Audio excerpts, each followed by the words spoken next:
और इतना ही नहीं माँ, कभी कभी मूंगफली भी सेक लेते ना आप। जब मूंगफली सेकते हो कहां से? छिलके से ही। आंच किसको लगती है? छिलके को। सेकती कौन है? ऐसी आंच लगती देह को और सिकती है आत्मा।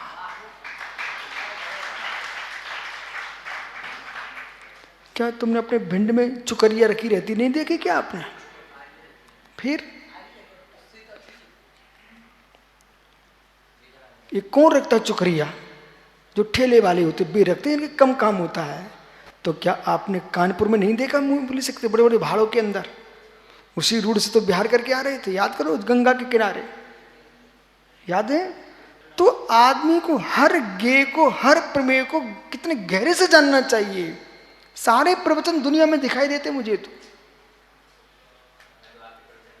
कानपुर में गंगा के किनारे किनारे बिहार हो रहा था, वहां मात्र पूरे जगह भाड़ी भाड़ मूंगफली मूंगफली सिक रही थी चारों तरफ, कई किलोमीटर तक।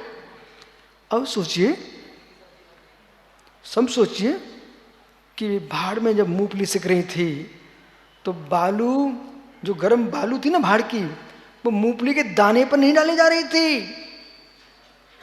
मूंगफली के कवच छिलके पर डाली जा रही थी।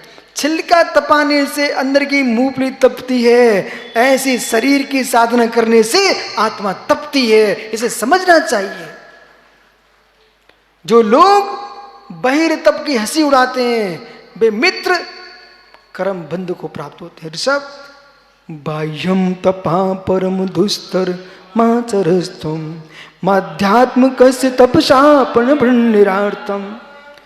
शंभु स्तोत्र में आचार्य भगवत समन्वृद्ध स्वामी,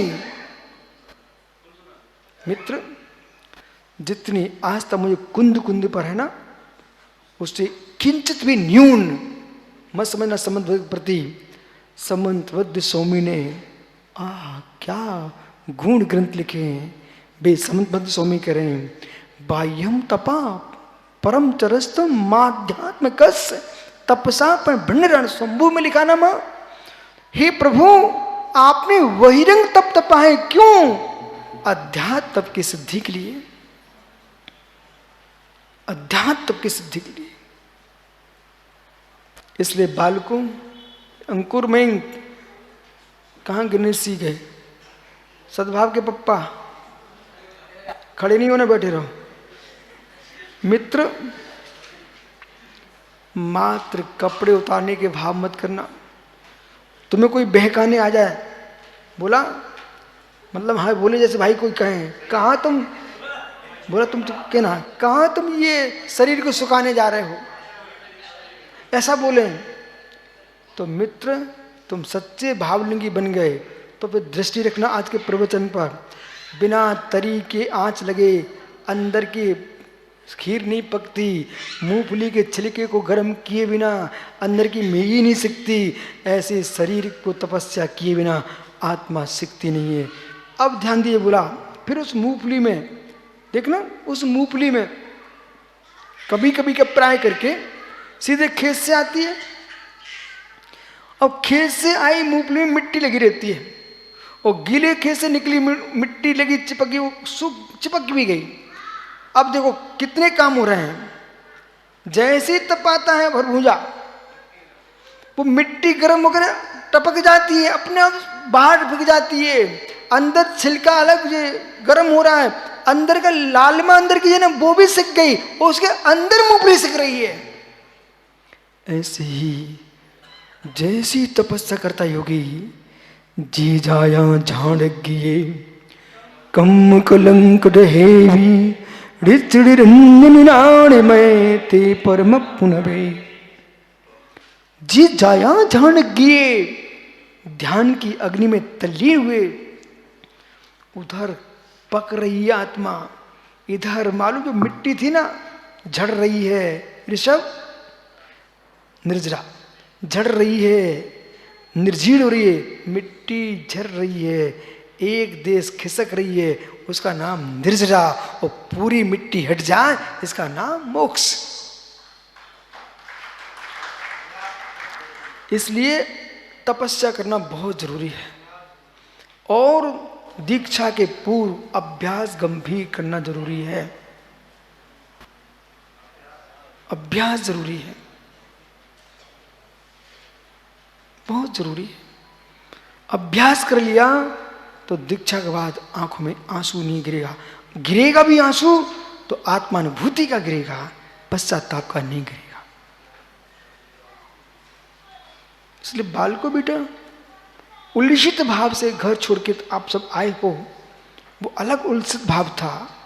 घर छोड़ने के बाद क्यों क्यों आम का टपका चूसा कभी इधर फर जाता है, आम आम इधर फर जाता है, लेकिन भरे फरे फिर भी आदमी छोड़ता नहीं है। क्यों? मीठा लगता ना अंकित, आम आम आम। वो दशहरी टपका, बनारस वाले, रामनगर अहित क्षेत्र वाले आम याद है आपको? टपके आते हैं। लेकिन ऐसे बेटा शरीर भले सूखने लग जाए, पर जो साधना का आनंद लेगा उसको टपके के आम जैसा आनंद आता है।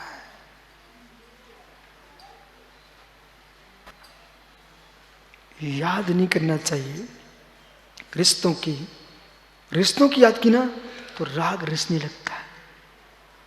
तुमने देखा कोई कान रिश्ता देखा आपने? वो कान रिश्ता ना इतनी दुर्गंध मारता भयंकर, तो जैसे कान में मवाद रिसने लगे तो दुर्गंध मारता है, ऐसे साधु के मन में राग रिसने लगे, उसे साधना दुर्गंध मारती है। उसे सुखाना है, फिर सुखाने वाली दवाई खाना पड़ती बेटा, कान सुखाने वाली दवाई। ऐसी राग को सुखाने वाली दवाई खाइए आप।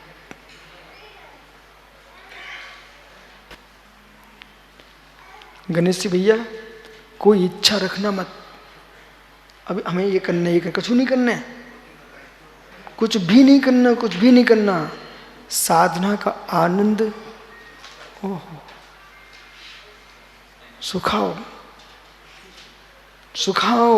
सुखाओ बस।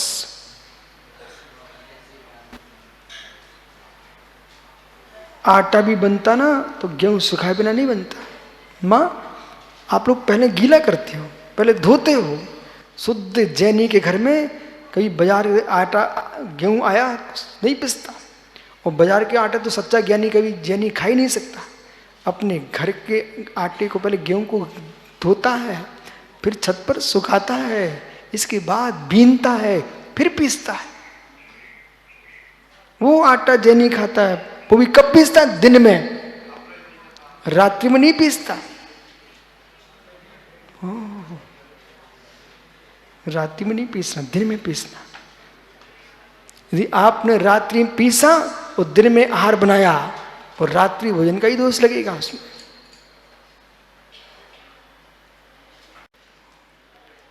समझ लो विषय को। तो वो मिट्टी सूख के टपक गई। मैं सिद्धि किसकी कर रहा हूं? निसंग सागर जी, सिद्धि किसकी कर रहा हूं? जो बहिरंग तप को व्यर्थ समझ रहे हैं, उन्हें मालूम ही नहीं है अंतरंग तप की सिद्धि बहिरंग तप के बिना हो ही नहीं सकती। विषय समझना। कोई व्यक्ति स्त्री सुख, नाना सुखों को भोग रहा है, वो मात्र ध्यान में बैठा रहता है, क्या उसके तुम तपस्या से मोक्ष भेज सकते हो उसको? क्या मात्र आंखें मीच के जब जब आए तो ध्यान में बैठ जाए, लेकिन स्त्री सुख नहीं छोड़ रहा है, संसार कोई सुख नहीं छोड़ता है, स्त्री आदि में लिप्त है, परिवार में लिप्त है। क्या ऐसा करके राकेश पंडित जी मोक्ष चले जाएंगे? इसलिए विद्वान मनीषी, ये समय सार के साथ दुर्व्यवहार है लोगों का। अमुक भाई जी सुनो, राकेश भाई जी, तो राकेश भाई जी ऐसे मोक्ष नहीं मिलता भाई जी। मोक्ष जाने के लिए अंतरंग तप बहिरंग तप भाई जी दोनों करना पड़ेंगे भाई जी। इसलिए शरीर क्रिया कह करके आप चारित्र का निषेध मत कर देना। अब हम समझा रहे हैं शरीर क्रिया क्या है। पंडित जी इकड़े, अब क्या है ना पंडित जी, रहस्य क्या है? रहस्य ये है, छिलके गर्म कर लो, अंदर के बाहर सब कर लो, लेकिन ध्यान रखिए कितनी गर्म कर लो, जब मूंगफली खाओगे ना तो सारे छिलके हट जाएंगे। स्वाद लोगे ना, न बाहर का कवच न भीतर का छिलका, दोनों हटाना पड़ेंगे। ऐसे ही जीव शुद्धात्मा का वेदन करता जाओ, जीव प्रकट परमात्मा सिद्ध भगवान, तब निश्चय विभाव, दोनों ध्यान समाप्त, दोनों ध्यान समाप्त, कर्म शून्य, कारण परमात्मा समाप्त, कार्य परमात्मा, कारण समय सार समाप्त, कार्य समय सार, तब जीव चित्त ब्रह्म में लीन होता है। अब सरल करता हूं, हे मित्र,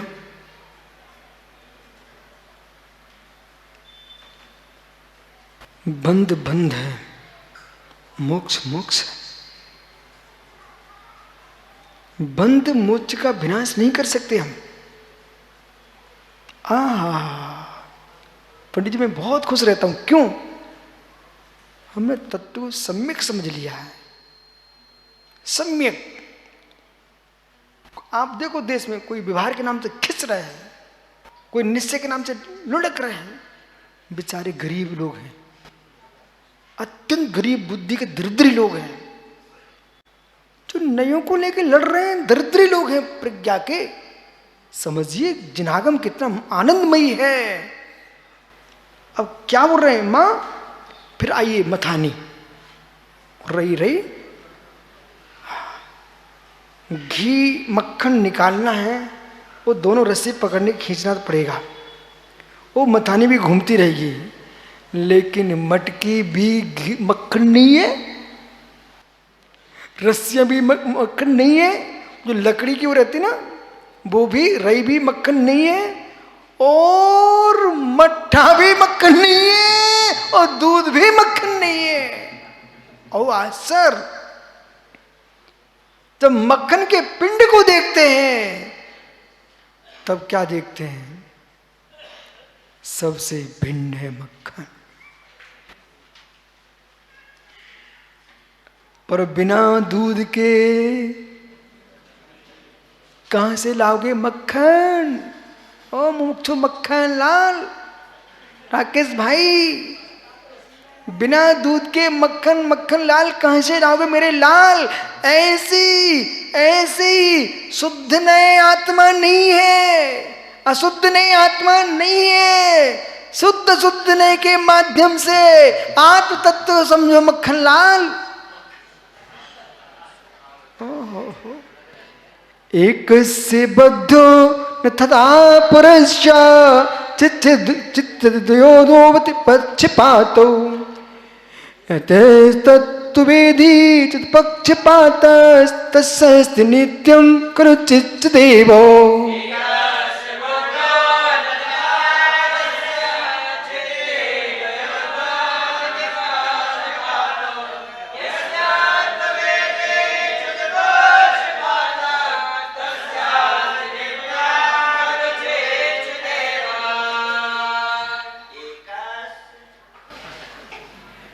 थामा थामा,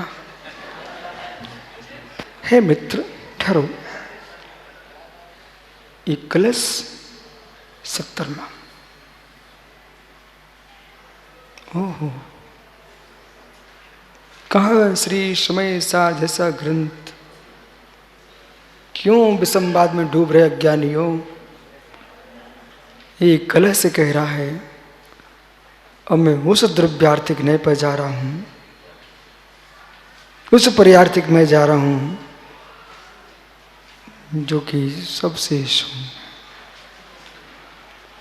सिद्ध शुद्ध पर्याय में पर्यार्थिक नए नहीं, द्रव्यार्थिक नए नहीं, जो शोधु सो चैव, जो है सो है। अनमोल जो है सो है। ओ एकस बद्धो, एक क्या बोलता है? आत्मा एक विभार नए पर्यार्थिक नए संज्ञा, विभार नए पर्यार्थिक नए की संज्ञा वाला न सह प्राणी आत्मा, न सह प्राणी आत्मा बद्धा कर्म भी, आत्मा कर्मों से बंधा है। देखो भाई, आप भ्रमित न हो, इसलिए हमने आपको कितना सारा समय दे दिया पूर्व में। अब ध्यान दीजिए, मूंगफली में मिट्टी लगी है, मूंगफली में मिट्टी लगी हुई है, लगी है, लगी है, तुम देखते रहो। मिट्टी जहाँ है वहाँ मूंगफली ही नहीं है, जहाँ मूंगफली है वहाँ मिट्टी ही नहीं है, फिर भी लगी है, लगी रहने दो। तो एक तुम इसी में डूबे रहोगे। एक आत्मा को बद्ध देख रहा है और एक आत्मा को अबद्ध देख रहा है, दोनों नए के पक्ष हैं, दोनों नए के पक्ष पाती हैं। एकस्य विभार करने से पर्यार्थिक नए संज्ञा से न्याय से प्राणी आत्मा बद्ध कर्म भी निबद्धा। कैसी आत्मा? कर्म से बंधी हुई है। तथा तेने प्रकार परस्य, दूसरा नहीं क्या कहना है? परस्य चिद दियोर अपति पक्षपात। एकस बद्ध तथा परस्य, दूसरा क्या मर रहा है? अबद्ध, अवध्य।